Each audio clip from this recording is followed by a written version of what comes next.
Aquí en España no hay tanto machismo como en tu país, pero es cierto que en algunos casos sigue estando presente.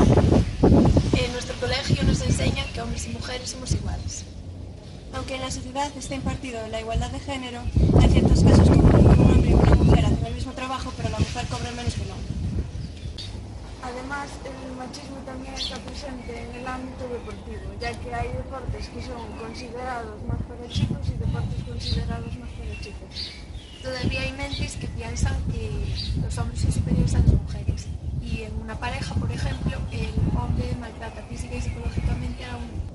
Aún así, al nacer, a los niños normalmente se les atribuye el color azul y los juguetes de coches y el fútbol y así, y a las niñas el color rosa y las muñecas y todo eso.